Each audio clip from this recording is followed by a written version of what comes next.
दोस्तों नमस्कार, मैं हूं अक्षय और आप सभी लोग देख रहे हैं नेशनल संवाद। बीते दिनों बिहार सरकार ने जाति जनगणना करवाकर आंकड़े सार्वजनिक कर दिए हैं और जाति आधारित जनगणना करवाने के बाद जो आंकड़े सार्वजनिक किए गए हैं, उन आंकड़ों से देश के राजनीतिक माहौल में एक नया विमर्श निकल के आ रहा है।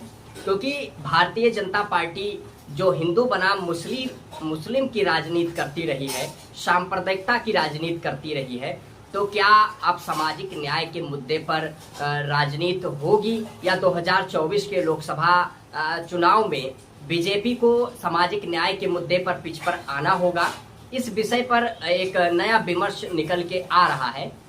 ये स्वाभाविक है कि जाति आधारित जनगणना से किस समुदाय को फायदा होने वाला है, किसको नहीं फायदा होगा, किसका नुकसान है, और साथ ही जिस तरीके से इस पे आलोचनात्मक एक दृष्टिकोण है जो लोगों के आ रहे हैं, इस विषय पर हम लोग बातचीत करेंगे। और जातीय जनगणना मात्र हो जाने भर से क्या सामाजिक न्याय मिल जाएगा, सामाजिक न्याय स्थापित हो जाएगा? दूसरी बात ये है कि क्या इससे बीजेपी को कोई नुकसान होने वाला है, विपक्ष को कितना फायदा होने वाला है? इस विषय पर हम चर्चा करने के लिए आप सभी के समक्ष हाजिर हैं। सबसे पहले ये समझते हैं कि जो बिहार सरकार ने जाति आधारित जनगणना करवाया और उस डेटा को सार्वजनिक किया गया, अब ये एक चर्चा का विषय है, विमर्श का विषय है। लेकिन इस मुद्दे से बीजेपी भटकाने के लिए जिन पत्रकारों ने इस पे चर्चा या विमर्श किया या इस पे संवाद हुए, डिबेट हुए, उन पत्रकारों के ऊपर भारतीय जनता पार्टी ने छापेमारी करवाना शुरू कर दी, उनको हिरासत में लेना शुरू कर दी, जिससे ये एक जो विमर्श है ये मुड़कर एक नई दिशा में आ जाए और ये बात होने लगे कि पत्रकारों को गिरफ्तार किया जा रहा है। मुद्दे से भटकाने के लिए भारतीय जनता पार्टी लगातार अपना प्रयास करती रही है, लेकिन हमारी आपकी ये जिम्मेदारी है कि जो देश के वास्तविक मुद्दे हैं उस मुद्दे पर हम लोग कितने सजग हैं और उस मुद्दे को लेकर कितने संवेदनशील हैं। साथियों, जाति आधारित जनगणना हो जाने से तमाम भाषणवीर भाषणबाजी कर रहे हैं, भाषण दे रहे हैं, लेकिन क्या जाति आधारित जनगणना हो जाने भर से ही सामाजिक न्याय स्थापित हो जाएगा? मेरा सवाल है। मेरा जहां तक मानना है कि नहीं।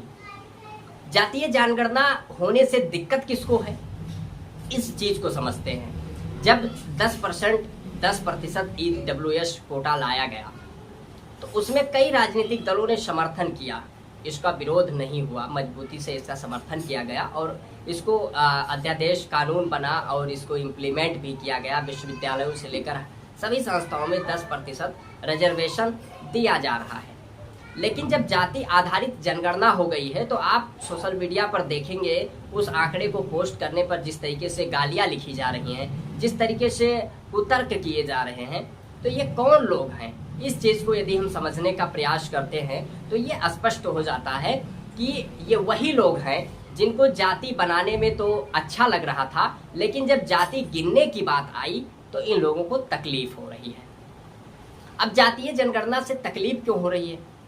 क्योंकि जो देश के अभी हाल ही में जो रिपोर्ट आई, ऑक्सफैम की रिपोर्ट आई, उसमें ये कहा गया कि जो देश का 40% संसाधन है उस पे मात्र 1% लोगों का ही कब्जा है।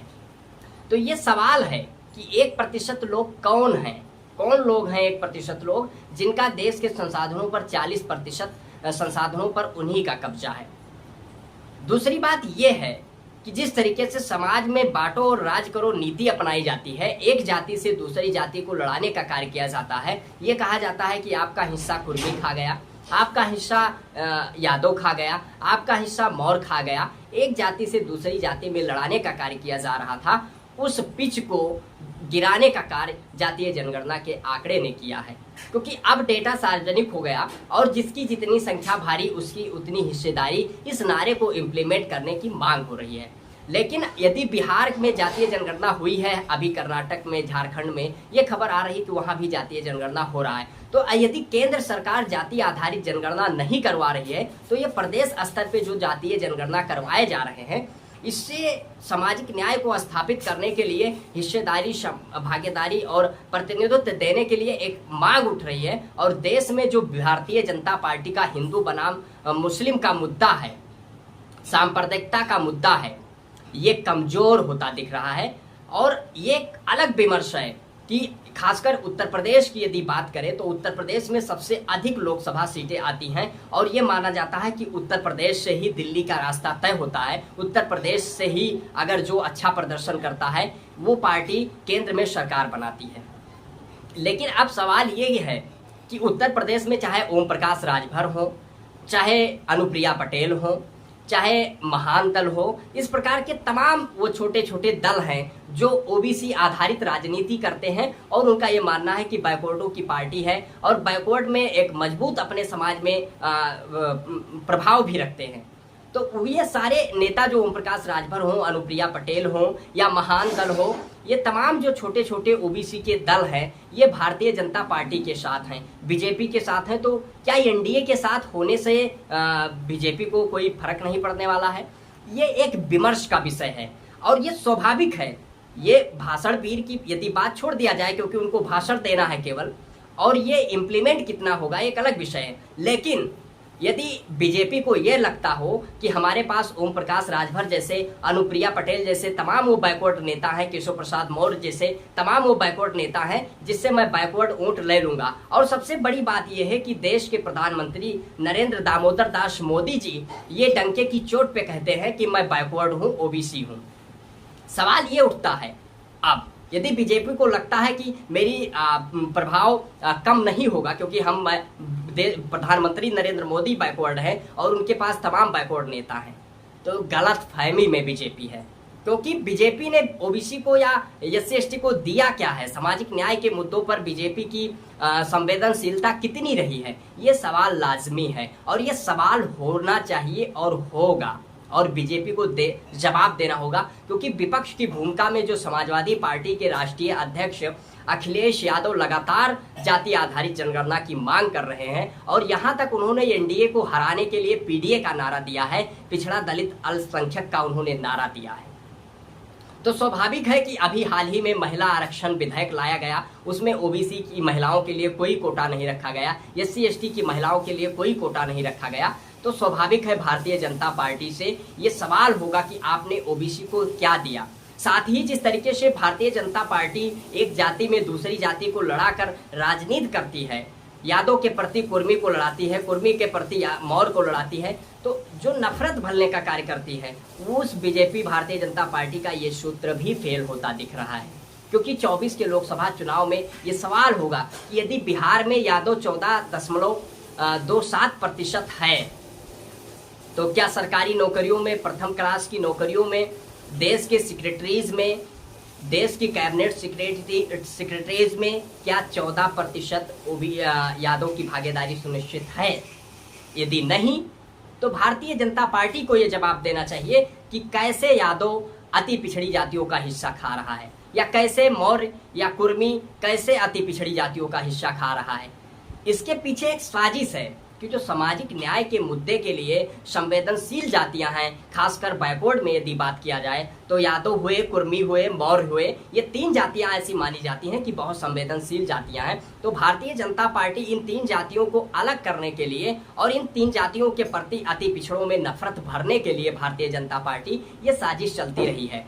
यदि आपको कोई बीमारी हो जाता है और आप इलाज के लिए जाते हैं तो पहले ट्रीटमेंट से पहले आपकी जांच होती है। आपकी जांच इसलिए होती है क्योंकि आपको दर्द कहाँ पे है, आपको बीमारी क्या है, इस चीज को पता लगाया जाता है। इसलिए पता लगाया जाता है क्योंकि उसका सही इलाज किया जा सके। ठीक उसी प्रकार जाति आधारित जनगणना उतना ही महत्वपूर्ण है क्योंकि देश में जो पॉलिसीज बनती हैं, अगर ये नहीं पता होगा कि किस समाज के कौन लोग हैं, कितने लोग संसाधन विहीन हैं, कितने लोग आर्थिक रूप से कमजोर हैं, सामाजिक रूप से कमजोर हैं, शैक्षिक रूप से पिछड़े हुए हैं, उनका यदि डाटा नहीं होगा सरकार के पास तो सरकार कैसे पॉलिसी बनाकर उसको इम्प्लीमेंट कर पाएगी, कैसे सोशल जस्टिस स्थापित हो पाएगा, ये एक बड़ा सवाल है। तो इसलिए जातीय जनगणना उतना ही महत्वपूर्ण है जिस प्रकार से किसी भी व्यक्ति को कोई बीमारी होती है तो इलाज से पहले उस बीमारी का पता लगाना जरूरी है। ठीक उसी प्रकार से यदि जातीय जनगणना देश में केंद्र सरकार करवाती है तो केंद्र सरकार में अभी हाल ही में जो राहुल गांधी ने सदन में ये सवाल भी किया कि देश का जो बजट मैनेज किया जाता है, उस बजट में केवल ओबीसी को, देश का जो बजट कंट्रोल होता है उसमें केवल 5% ओबीसी की भागीदारी या प्रतिनिधित्व है। और देश के जो कैबिनेट सेक्रेटरी और सेक्रेटरीज हैं उसमें मात्र 3 ओबीसी को रखा गया है। तो देश के प्रधानमंत्री अपने आप को बैकवर्ड बताते हैं, लेकिन क्या बैकवर्डों को जब प्रतिनिधित्व की बात आती है, उनको रिजर्वेशन की बात आती है, तो भारतीय जनता पार्टी हिंदू बनाम मुस्लिम के मुद्दे पर आ जाती है।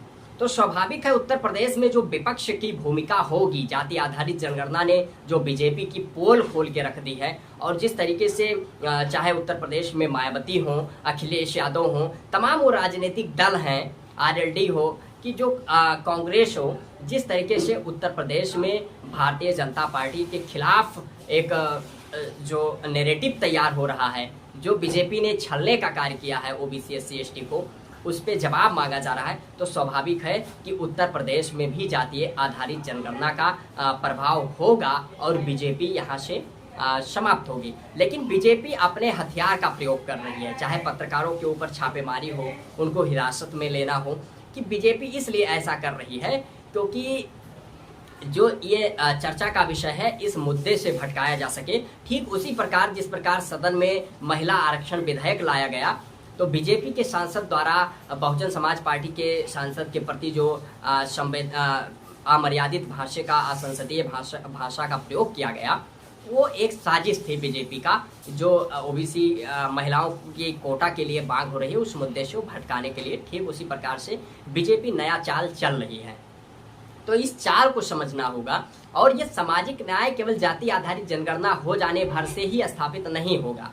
इसको जनता के बीच में किस तरीके से इस मुद्दे को लेकर विपक्ष कितना पहुंच पाता है, इस मुद्दे पर कितना संवाद और चर्चा कर पाता है, जनता में समझा पाता है, ये विपक्ष की दायित्व है। और विपक्ष की भूमिका इस पर जितनी अधिक होगी, उतना ही भारतीय जनता पार्टी का आगामी 2024 के लोकसभा में एक भारी नुकसान होना जा रहा है। और ये कहा जा सकता है कि भारतीय जनता पार्टी की सत्ता से विदाई होना तय है, यदि इस चीज को विपक्ष इम्प्लीमेंट कर ले जाता है तो।